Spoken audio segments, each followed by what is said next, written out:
We're often asked, what can I expect to see if I come diving in Key Largo with Sea Dwellers Dive Center?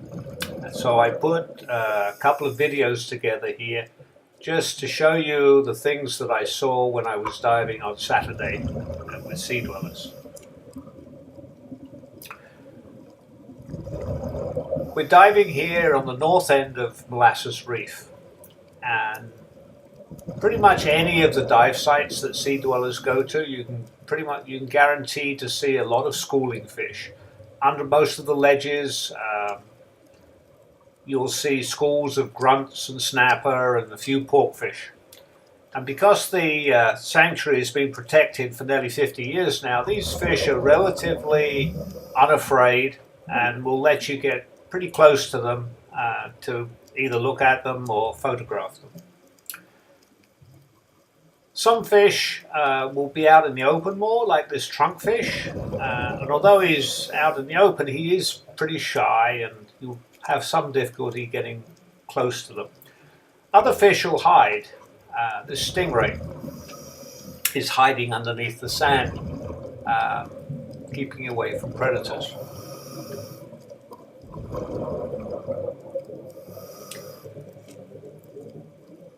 Since they've been starting to be protected a bit more from fishermen outside the special preservation area, we're starting to see more and larger groupers. Here's a Nassau grouper just swinging by. Really pretty animal.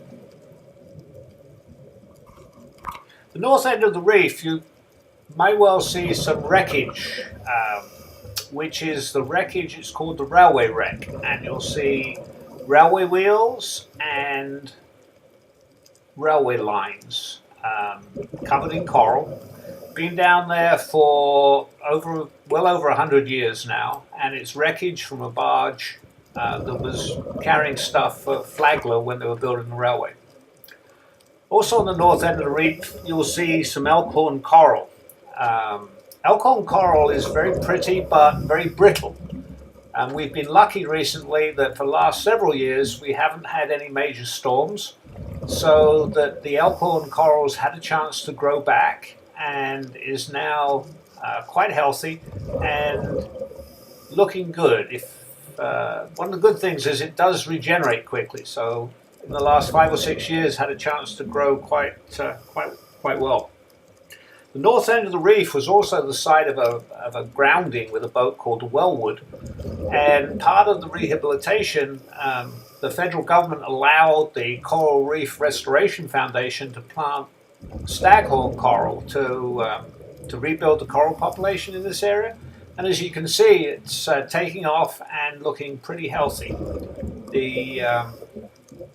The work of the Coral Reef Restoration people is definitely helping save the top end of Molasses Reef. This particular mooring ball is a place where you often see a big barracuda hanging right by the mooring line, and he was there again on Saturday. And just keeping an eye on things and watching Jeremy, one of Sea Dwellers' instructors, leading his band of open water students.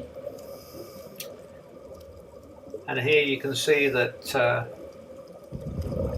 he's keeping a close eye on them and the barracuda, and having them tell him how much air they've got left in their tank. So there they are telling him.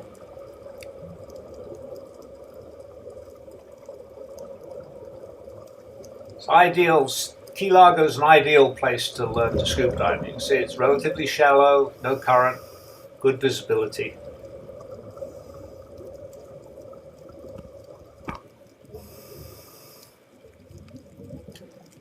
This stoplight parrotfish was sitting there,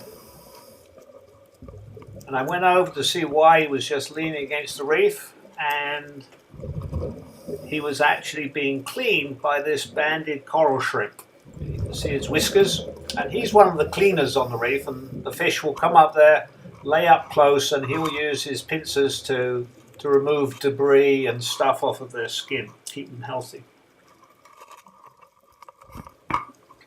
The last thing I saw on the first dive was some angelfish.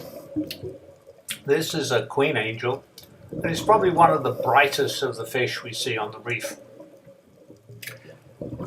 It's called a queen angel because just on the middle of its forehead there's a dark ring which looks like a crown. So that's where it gets its name from.